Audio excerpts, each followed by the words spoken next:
가정이 행복해야 인생이 행복합니다. 이 친밀한 가족 관계는 영혼의 건강, 정신 건강뿐만 아니라 육체의 건강에도 큰 영향을 미칩니다. 가정이 병들면 마음도 병들고요. 마음이 병들면 삶도 병듭니다. 그러니까 여러분, 가정이 건강해야 되고 가정이 행복하지 않으면 삶 전체가 힘들어지는 거예요. 이런 점에서 볼 때 현실을 보면 참 안타까운 생각이 많이 듭니다. 왜냐하면 행복한 가정보다 불행한 가정이 더 많은 것 같고, 건강한 가정보다 병든 가정이 더 많은 것처럼 제 눈에 보이기 때문에 그렇습니다. 옛날에는 고아원이나 아동복지시설에 수용되어 있는 아이들 대부분이 부모가 없는 아이들이었어요. 그런데 요새 말을 들어보니까 부모 없는 아이들보다 부모 있는 아이들이 더 많다고 합니다. 그 무슨 뜻이에요? 부모에게 버림받은 자녀들이 옛날보다 많다, 그런 뜻이 아니겠어요? 그러니 이게 얼마나 슬픈 일이에요? 성공하는 사람들의 7가지 습관이라는 세계적인 베스트셀러를 쓴 스테판 커비라는 사람이 자기가 인도하는 미국에서 리더십 세미나에 참석한 사람들을 대상으로 당신이 지금 직면한 가장 큰 문제가 뭐냐라고 질문했어요. 여러분, 미국에서 리더십 세미나에 참석할 정도의 사람이라면 성공한 사람들입니다. 잘 나가는 사람들입니다. 돈 잘 버는 사람들이고요. 정치적으로도 성공한 사람들이 주로 그 리더십 세미나에 와요. 그래서 그 사람들에게 당신이 가장 큰 문제가 뭐냐라고 질문했을 때 많은 사람들은 돈 문제, 건강 문제를 답으로 내놓을 것으로 예상을 했었어요. 그런데 가장 1번으로 대답한 게 전부 뭐냐면은 가정 문제입니다. 가정 문제. 세상에서는 잘 나가고 돈 잘 벌고 출세하고 그랬는데 가장 큰 고민이 뭐냐? 가정 문제다. 미래학자들이 얘기합니다. 21세기의 가장 큰 문제는 환경 문제도 아니고 질병 문제도 아니고 경제 문제도 아니고 기후 문제도 아니고 가정 붕괴 문제다, 그렇게 얘기를 했어요.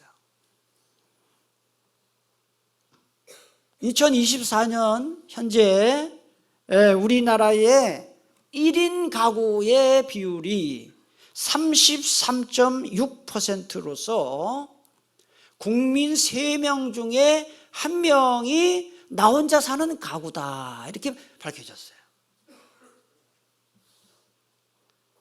연령별로 보니까 70대가 27.1%로 가장 많고 60대가 25.7%로서 그 다음이에요. 그러니까 나 혼자 사는 가구의 절반 이상이 60세 이상이다, 이렇게 밝혀졌어요. 옛날 같으면 이게 상상도 못할 일이에요. 3대 4대가 같이 살았잖아요. 근데 지금은 다 이게 혼자 사는. 그게 얼마나 또 힘들겠어요. 고독하고 외롭고. 더 심각한 것은 미혼 청년들을 대상으로 실시한 설문조사 결과 결혼하지 않고 독신으로 난 사는 것에 동의합니다 라고 대답한 비율이 47.4%나 된다는 점이에요. 그러니까 미혼 청년들의 절반 정도가 뭐 결혼 뭐하러 하냐, 혼자 살면 되지. 여러분, 그러니까 이게 우리나라 인구가 자꾸 줄어들죠. 결혼을 안 하니까. 지금 일본에도 가보니까 일본 청년들도 절반 정도가 결혼 안 하겠다고 한대요. 그래서 일본도 지금 심각합니다. 인구가 줄어들어가지고. 또 결혼하지 않고 동거하는 것에 대해서 동의한다는 응답도 39%나 돼요. 그러니까 미혼 청년들 10명 중에 4명은 뭐 결혼 꼭 해야 되냐? 그냥 살면 되지. 여러분, 이게 전부 하나님의 창조 원리에, 하나님이 세우신 가정 질서에 어긋나는 거예요. 가정이 이제 붕괴된 거예요. 가정 붕괴는 가정 붕괴로 끝나지 않고 사회 붕괴, 국가 붕괴로까지 이어진다는데 문제가 있는 것입니다. 로마 제국 쇠망사라는 아주 역작을 쓴 영국의 역사학자인 에드워드 기번이 이런 말을 했어요. 앞에 화면을 보세요. 로마가 멸망한 것은 가정의 굴뚝에서 연기가 사라졌기 때문이다 그랬어요. 그러니까 로마 제국이 1500년 가거든요. 1500년이나 간 로마 제국이 왜 망했냐? 군사력이 약해서, 경제 때문에? 물론 그 이유도 없진 않아요. 그런데 로마 제국을 깊이 연구한 학자가 보니까 가정이 무너져서 제국이 망했다 그랬어요. 우리나라 비행 청소년의 절반 정도가 결손 가정 출신이다라는 통계가 있어요.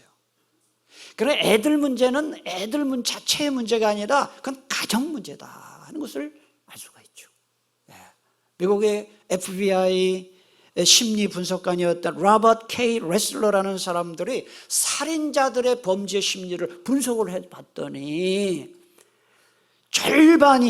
대부분이, 살인자들의 대부분이 부모에게 버림받았거나 사랑을 받지 못하고 자란 사람들이었다는 결과가 나왔어요. 그러니까 여러분, 가정이 행복해야 인생이 행복하다는 것은 이 객관적인 수치로 다 나오는 거예요. 그래서 오늘 시간에는 이제 가정의 달 3번째 주일인데, 어떤 가정이 행복한 가정이냐, 여기에 대해서 말씀을 전하려고 합니다. 오늘 말씀 잘 듣고 여러분 실천해서 여러분 가정 다 천국 가정 되시기를 축복합니다. 첫째로, 가정은요 정원과 같아서 가꾸는 만큼만 행복할 수 있다는 거예요. 여러분, 정원을 가질 만큼 그렇게 큰 집에 사시는 분들은 별로 요새 뭐 다 아파트니까 없겠지만은, 정원은요 시간을 내서 가꾸어야 그 정원이 예뻐요. 그냥 방치해버리는 그 막 완전히 그 잡초밭이 되고 말잖아요. 가정도 그래요. 가정도 가족들에게 관심을 갖고 시간을 같이 하고 가족을 가꿔야, 그래 가정이 행복할 수 있는 거예요. 그런데 행복한 가정을 만드는 가장 큰 책임이 가족들 중에 누구에게 있을까요? 가장에게 있어요. 가장. 대부분의 경우에는 남편과 아버지가 가장이죠. 여러분, 이 남편이라는 말이 영어로 허즈번드예요. 그런데 이 허즈번드라는 말이 어디에서 왔는지, 라틴어에서 왔는데 하우스 밴드라는 말에서 나왔어요. 하우스 밴드라는 말의 뜻이 뭐냐면 가족을 연결하는 끈이라는 뜻이에요. 그러니까 이 허즈번드, 남편이라는 말 속에는 가정을 화목하도록 연결하는 끈이 남편이 할 일이다, 아버지가 할 일이다라는 그런 뜻을 갖고 있어요. 그러니까 가정에 문제가 생기잖아요. 가정이 불화하고 그러면은, 물론 그게 뭐 싸움이라는 게 뭐 한쪽이 잘못해서 되는 건 없겠지만은, 가장 큰 책임이 누구에게 있느냐? 가장에게 있어요. 아버지에게 있어요. 남편에게 있어요. 가정이 행복하지 못한 가장 큰 책임은 가장에게 있다. 그런데 현실은 어때요? 남편, 아빠가 다 바빠요. 사업하고 직장생활하고 바빠요. 그래가지고 가정을 못 돌봐요. 가족들과 시간을 같이 하지 못합니다. 그리고 어떤 잘못된 생각이 있습니까? 부자 아빠는 좋은 아빠고 가난한 아빠는 나쁜 아빠라는 이 잘못된 생각 때문에 이 남편들이, 아빠가 전부 돈 버는 기계가 되고 말았어요. 그러니까 직장과 사업장에서 힘을 다 소진하고 돌아오니까 집에 오는 집에 오면은 쉬려고만 하고 가정을 못 돌보죠. 여러분, 인간과 동물이 차이가 많죠. 그런데 가장 큰 차이 중에 하나가 뭐냐는 아버지라는 존재의 위치예요. 동물학자들이 동물을 연구해 보니까 애비가 없어도 새끼는 잘 자란다, 이런 결론을 내렸어요. 동물들은 애비가 없어도 새끼는 잘 자란대요. 어떻게 잘 자랄까요? 애미만 있으면 돼. 애미. 엄마만 있으면 돼요. 엄마가 있으면 동물들은 잘 자랄 수 있대요. 근데 인간은 안 그래요. 아빠가 필요해요. 아버지가 꼭 필요해요. 하나님은 왜 동물에게는 아버지가 없어도 뭐 큰 문제 없이 동물을 자랄 수 있게 했는데 왜 인간은 아버지라는 존재가 꼭 필요하도록 하셨을까? 하나님은 하나님 자신을 표현하는 그 표현, 여러 가지 이름이 있잖아요. 하나님 이름이 많아요.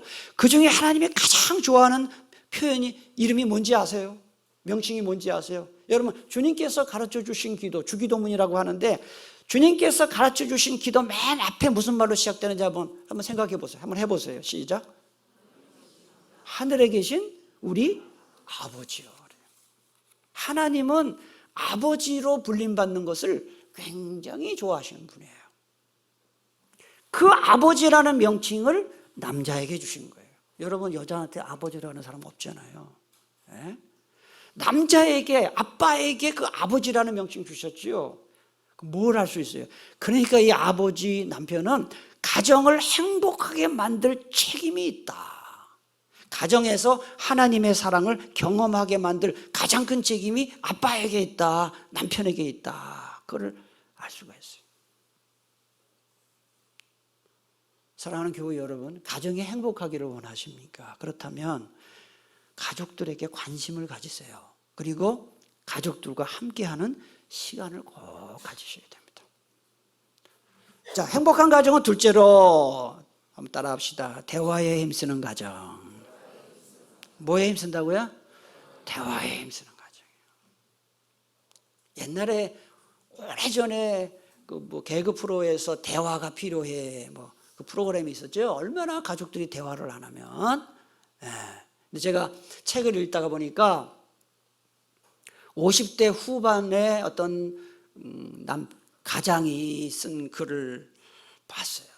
근데 아마 실직 상태, 그러니까 평생 일을 하다가 이제 실직을 당한 가장인 것 같아요. 근데 그 글을 읽는데 눈물이 나더라고요. 마음이 짠하더라고요. 한번 들어보세요. 우리 식구들은 하숙생이고 우리 집은 하숙집이다.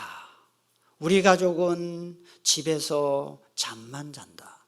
함께 밥 먹을 시간도 별로 없고 마주보고 5분 넘게 이야기하는 일도 많지 않다. 그러니 이게 하숙생이지 어찌 가족이라 할 수 있겠는가. 하루 종일 울리지 않는 집 전화처럼 혼자 덩그러니 있는 내 자신의 모습이 서글프다. 식구들이 각자 휴대전화를 하나씩 갖고 있다 보니 집 전화벨이 울리는 일도 거의 없다. 남들도 다 비슷하게 산다지만 식구들이 부대끼며 살아야지 가족을 위해 30년을 살았는데 남은 것은 빚과 외로움뿐이다. 이런 글을 썼어요. 아마 이 글에 동감하실 남자분들이 있지 않겠나 이런 생각을 제가 합니다. 실제로요, 여러분, 자녀들이 엄마랑 더 친할까요? 아빠랑 더 친할까요? 엄마랑 친합니다. 그래서 많은 자녀들이 아버지에 대해서 좀 거리감을 갖습니다. 근데 아버지에게 책임이 있어요. 왜냐하면 일에 바빠가지고 직장 사업에 바빠서 자녀들하고 대화를 거의 하지 않거나 하루에 대화를 하더라도 10분 미만 대화한다는 자녀들의 비율이 조사를 해봤더니 60% 이상이에요. 그게 대화가 없는 거예요. 우리 아빠들 여기 계시는데 자녀들하고 대화를 하루에 몇 분이나 하십니까? 그래서 이런 말이 있습니다. 아빠, 바빠, 나빠. 이런 말이 있어요. 죄송합니다. 한번 같이 읽어볼까요? 시작. 아빠, 바빠, 나빠. 이게 바쁘다는, 이건 이제 요새는 엄마들도 그래. 엄마 다 직장 나가죠. 엄마, 바빠, 나빠. 이렇게도 할 수 있어요. 많은 엄마들이 요새 제가 참 착각을 해요. 애하고 같이 있는 시간, 애 돌보는 시간이 사실은 더 중요한데 그냥 이 맞벌이 제가 오해하지 마세요. 경제적으로 어려우니까 그렇겠죠. 그런데 제가 볼 때는 어렵지 않은데도 하는 집도 있는 것 같아요. 애 돌보는 게 훨씬 귀한 일인데 그렇지 않아요. 여러분 자녀들과 같이 하는 시간, 대화하는 시간이 없으면 애들은 반드시 빗나가요. 애들과 대화 부족한 그 부모님들 계세요? 애들 빗나가요. 공부 잘해도 소용없어요. 나중에 엄마하고 아빠하고 멀어져요. 그게 뭡니까?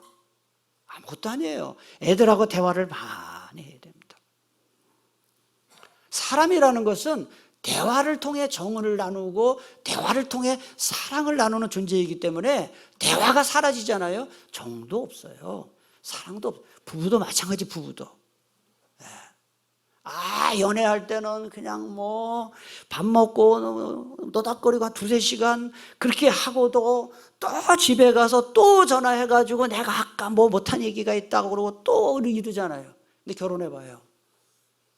그냥 뭐 결혼하고 5년, 10년 이렇게 지나고 나면 더군다나 20년, 30년 지나면 부부 사이에 할 말이 없어. 그래서 제가 몇 번 얘기했잖아요. 식당에서 아주 가까이 붙어 앉아가지고 막 대화하는 그런 부부처럼 보이는 사람들은 불륜일 확률이 높고, 그냥 밥만 먹는 그건 진짜 부부고. 그러니 이게 문제 있는 거 아니에요? 어떻게 불륜은 그렇게 전기가 통하고 대화가 잘 되는데 진짜 부부는 어쩌면 그렇게 밥만 먹냐고. 목사님은 안 그러세요? 그럴지 모르겠는데요. 여러분 부부는 대화를 많이 해야 돼요. 대화를 하루에 부부간의 대화가 얼마나 하십니까? 시간. 자녀와 대화를 하루에 얼마나 하십니까? 한번 잘 생각해 보세요. 그래서 이 대화가 있어야 그 가정이 행복한데, 대화는요 다른 가족이 나에게 말 걸어오길 기다리면 평생 대화가 안 될 겁니다. 내가 먼저 말을 걸어야 됩니다. 내가 먼저 뭔가 말을 걸어요. 썰렁한 유머, 썰렁한 우스갯소리라도 하면서 자꾸 대화를 해야 분위기가 좋아지는 거예요. 저도 우리 자녀들하고 대화하다 보면 뭐 제가 웃기려고 뭐 썰렁하게 뭐 대화하면 애들이 웃질 않아요. 그게 뭔 소리인지도 돼. 그런데 그래도 썰렁해도 하면 안 하는 것보단 나아요. 분위기 좋아져요. 그러니까 자꾸 대화를 해야 되는데, 제가 18층에 산다는 거 몇 번 말씀드렸잖아요. 아파트에서 이렇게 내려올 때 그 초등생 애들이 가끔 타요. 한 번은 몇 층에 사는지 기억은 안 나는데 초등학교 한 3학년쯤 되는 남자아이가 같이 탔어요. 네. 대화를 했죠. 너 몇 학년이냐? 그러니까 3학년이래, 초등학교. 그래서 지금 뭐 학교 갈 시간도 아닌데 지금 어디 가냐? 그러니까 뭐 학원 간대. 학원은 몇 개 다니니? 그러니까 3개 다닌대, 3개. 그러면서 엄청 스트레스 받아요, 이래요. 애가. 초등학교 3학년이 뭔 게 스트레스가 많은지 애가 얼굴에 스트레스가 가득해. 할아버지, 나 스트레스 엄청 받아요. 그래, 나보고. 야, 임마, 나 할아버지라서 내가 스트레스 받는다. 내가 스트레스 받는데. 애들이 스트레스 받고요. 애들이 바빠가지고요. 부모하고 밥도 못 먹어. 다 따로따로 밥 먹어요. 이러니 무슨 그 식구입니까? 식구라는 게 먹을 식자, 입구자 쓰는데 밥을 같이 먹어야 식구지. 그러니까 이 가족은 밥을 같이 먹는 게 가족이에요. 식구예요. 3절 보세요. 3절. 자, 오늘 유대인들은 이런 표현을 써요. 3절 중간에 보면은 자식들이 지금 어디에 앉아 있어요? 식탁에 둘러앉아갔다 표현을 쓰잖아요. 가족들과 자녀들과 함께 식탁 교제, 식탁을 나누는 것이 그게 진정한 가족인데 이게 없어진 거예요. 옛날 우리 조상들은 식탁머리 교육을 시켰어요. 식탁에서 애들 자녀 교육 시켰다고. 근데 밥을 같이 안 먹잖아요. 그 조사를 해보니까 인터넷을 가장 많이 접속하는 시간이 저녁 밤 9시부터 새벽 3시 사이래요. 6시간이에요. 그럼 여러분, 밤 9시에서 적어도 한 11시, 12시까지는 가족이 함께 있는 가장 좋은 시간이에요. 근데 사람들이 인터넷 접속, 요새는 스마트폰이겠죠. 스마트폰하고 그냥 한번 TV 보고, 그럼 뭐 대화가 됩니까? 집에 있어도 따로따로. 옛날에는 몇 년 전이라고 얘기한 제가 정확히 기억 안 나요. 옛날에는 집에 전화가 다 있었어요. 그래서 뭐 전화 오면은 애들이 받아요. 그래서 아빠 찾는 전화예요 하고 그 제 친구하거나 우리 아이들이 너 누구냐 그러면 쟤 누구예요 그러면 그래 나 아빠 좀 바꿔줘라고 인사도 하고 이게 됐어요. 근데 요새는 다 핸드폰이 따로 있어가지고 뭐 바꿔줄 것도 없어 이제. 그러니 뭔 대화가 있냐고. 대화가 없어요. 여러분 제발 부탁합니다. 밥을 같이 먹는 시간도 적지만 그나마 어쩌다 한번 같이 밥을 먹으면서 또 TV 켜놔. 이런 게 안 돼요. 그럼 TV 켜놓으면 TV 쳐다보고 대화가 없어요. 또 밥 먹을 때는 TV도 끄고 스마트폰도 한쪽으로 몰아놓고 밥 먹고 대화하는데 전념을 해야 되는데 부부 사이에도 그게 안 되면 이게 문제가 많아요. 하여튼 가정 화목에, 그래서 이 TV, 인터넷, 그 다음에 핸드폰은 가정 화목의 왼수예요. 왼수. 그걸 아셔요.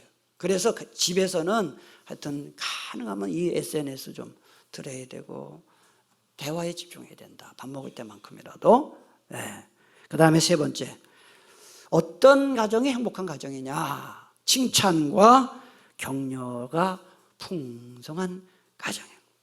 여러분 잠언 31장에 보면 현숙한 여인에 대해서 이렇게 말씀하고 있습니다. 우리 함께 읽겠습니다. 그의 자식들은 일어나 감사하며 그의 남편은 칭찬하게. 여기 두 단어가 눈에 확 띄어요. 뭐와 뭡니까? 감사와 칭찬. 가정에서 가족들 간에 감사하고 칭찬이 많은 가정이 행복한 가정이에요. 여러분 그런 가정 되시기를 축복합니다. 그런데 비난하고 책망하고 탓하고 이런 가정은 불행한 가정이에요. 당신이 하자 그래가지고 해가지고 망했잖아. 하자 그런다고 하냐? 지가가 뭐 이렇게 하자니까 하지. 뭐 이래가지고 싸우고 그러면서. 근데 너 말이 왜 그래? 그러면 뭐를 말이 어땠어? 뭐. 그게 무슨 그게 책망하고 비난하고. 애들한테도 엄마들이 그냥 애들 칭찬 좀 하고 학교 여러분 인생을 살아보니 어때요? 여러분 좀 어르신들 대답해 보세요. 자식들이 꼭 출세해야 그게 행복한 겁니까? 건강하게 살면 행복한 거예요. 뭐 명문대 꼭 나와야 되고 뭐 유명한 대기업에 취업해야 되고 그래야 행복한 게 아니고요. 딱 사고가 당하거나 그래봐요. 이게 그냥 건강하게 자라주면 좋은 거구나 이래야 되는데, 옛날 애들 공부 족치고 막 애들 그냥 공부 잘해야 된다고 그러고 1등 하라고 그러고 공부가 그게 뭐냐고 그러고 직장도 뭐 그런 직장을 다니냐고 그러고 부모들이 그냥 애들을 막 좌대는 은사를 받아가지고 말이죠. 애들 야단만 쳐 맨날. 제가 얘기했잖아요. 공부 가지고 너무 애들 그러지 마세요. 공부는 자기 부모 머리만큼 하는 거예요. 자기들은 돌머리면서 애들 보고 돌머리에서 어떻게 공부가 잘합니까? 그러면 다른 길로 찾아야지. 다 공부만 시키려고. 그러면 안 돼요. 그래서 여러분, 사람들이 가장 큰 상처를 받는 대상이 가족이에요. 가족. 배우자, 남편, 아내, 부모. 여러분 잘 들으세요. 부모는 애들을 사랑한다고 했는데 애들은 부모한테 상처를 받아요. 그러니까 부모는 억울해. 내가 어떻게 키웠는데. 근데 자식들은 나는 부모한테 상처가 더 많아요. 이런다고. 이러니 얼마나 억울한 노릇입니까, 여러분. 그게 왜 그런지 아십니까? 책망이 많아서 그렇습니다. 책망이 많아서. 야단 많이 쳐서 그래요. 야단 많이 친다고 변화되지 않습니다. 자꾸 칭찬해주고 자꾸 격려해줘야 아이들이 그 힘을 받고 자랄 수가 있다 하는 거. 이런 말이 있습니다. 죽음으로 파괴되거나 화재 때문에 파괴된 가정보다 말다툼 때문에 파괴된 가정이 많다. 말다툼. 여러분, 가족은 가까운 사이다 보니까요, 여러분, 교회에서는 안 그러지요. 교회에서는 뭐 누가 화가 나도 그냥 참잖아요. 근데 가족들한테는 그냥 화나면 화내고 막 신혼소리 하고 이러니 상처받죠, 가족들이. 친한 관계일수록 예의가 필요해요. 전 그렇게 생각해요. 친한 관계일수록 예의가 필요하다. 혹시 여러분들 중에 우리 가정은 가만히 생각하니까 불평이 가득하다, 원망이 가득하다, 분노가 가득하다, 미움이 가득하다, 이거 빨리 손 쓰지 않으면 깨집니다. 가정이 깨집니다. 풍선이 불잖아요. 그럼 뭐 점점 당장은 아무 일이 없는데 풍선이 확 하면 터져요. 그러니까 어떤 분이 그래요. 뭐 다 세상이 그런, 내가 참아야죠. 그 참는 게 참는 거 아닙니다, 여러분. 어떤 가정은 부부싸움, 젊은 사람인데 부부싸움을 안 한대. 그게 뭔 자랑이라고. 부부싸움 하는 게 정상입니다. 에? 부부싸움을 하면서 서로 맞춰가는 건데, 부부싸움을 안 한다는 건 참는 거예요. 한쪽이 일방적으로 참는 거예요. 그 나중에 큰일 나요. 참지 마세요. 막 싸우세요. 저는 제가 주례하는 부부와 가르칩니다. 싸우라고. 그리고 결혼 생활 오래 하신 분들도 속으로 막 섭섭한 거 자꾸 얘기하셔야 됩니다. 감정 섭섭한 거, 화가 나는 걸 얘기 안 하고 내 하나 참아야 우리 집이 평안하지. 평안하지 않다니까요. 나중에 터져요. 별거 아닌 거 가지고. 그래서 사람들이 이제 몸이 허약하면 원기 회복하려고 보약을 먹는데, 잘 보세요. 칭찬과 격려는 귀로 먹는 보약이다 하는 걸 알아야 돼요. 따라합시다. 칭찬과 격려는 귀로 먹는 보약이다. 낙심되고 힘든 일이 있을 때 가족에게 칭찬 듣고 격려받으면 보약이죠. 보약. 힘이 나죠. 그러니까 여러분, 부부간에도 서로 칭찬해 주시고 격려해 주시면 그게 큰 힘이 나는 거죠. 서양 속담 한번 보겠습니다. 수만 톤의 가시는 벌 한 마리 불러 모으지 못하지만 한 방울의 꿀은 수많은 벌떼를 불러 모은다 그랬어요. 그러니까 남이 잘못하고 실수하는, 가족이 잘못하고 실수하는 거 자꾸 지적하다 보면 이 가시지요, 가시. 그러나 칭찬하고 격려하는 것은 꿀과 같아요.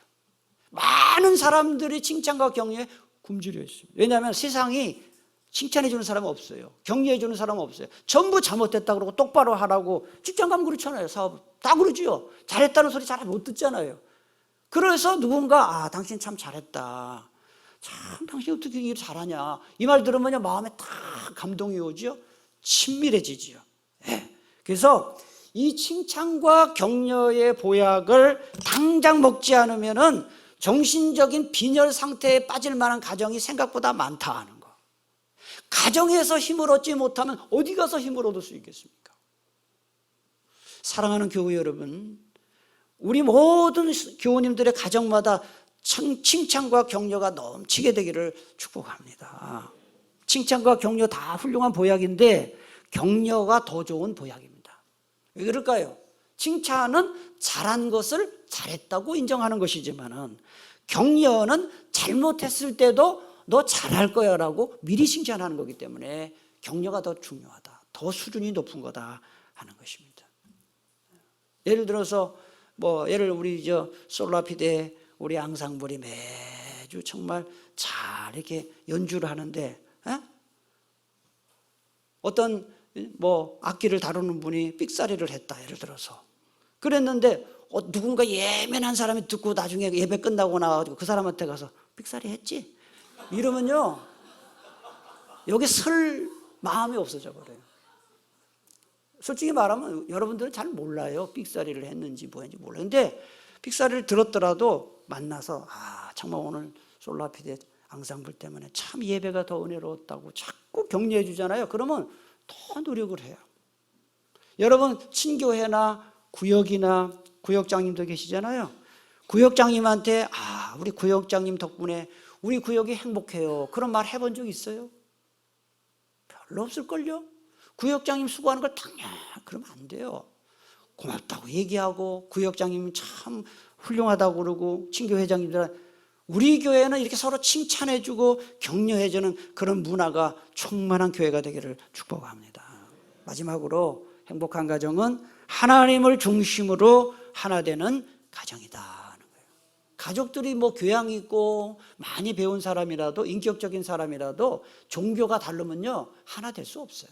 절대로 하나 될 수 없어요. 여러분 아무리 부부 사이가 좋아도요 종교가 다르잖아요. 중요한 문제에서 많이 갈등이 생깁니다. 그래서 가족이 하나 되려면 신앙생활을 같이 해야 되고 이왕이면 신앙의 수준도 비슷해야 된다는 거예요. 오늘 1절부터 4절이 그 얘기예요. 여기 보면 복 얘기가 많이 나와요. 이거 행복이거든요. 행복. 자, 어떤 가정이 복이 있는지 한번 1절부터 4절만 제가 한 절 여러분 한 절 교독하겠습니다. 여호와를 경외하며 그의 길을 걷는 자마다 복이 있도다. 내 집 안방에 있는 내 아내는 결실한 포도나무 같으며 내 식탁에 둘러앉은 자식들은 어린 감람나무 같으리로다. 여호와를 경외하는 자는 이같이 복을 얻으리로다. 아멘. 오늘 집에 가서 복자에다 다 동그라미를 해보세요. 이게 행복이란 뜻이거든요. 하나님을 경외하는 가정이 행복하다. 그래서 믿지 않는 가족들 계시지요? 빨리 전도하셔야 돼요. 교회 형식적으로 우리 아무개 남편, 아무개 아내, 뭐 우리 자녀 아무개 교회 나오게 해주세요. 이렇게 형식적으로 하지 마시고요. 간절히 기도하세요. 기억하세요. 가족 구원을 위해서 눈물로 기도하면 하나님이 그 부모의 눈물의 기도를 반드시 들으시고 응답하실 줄로 믿습니다.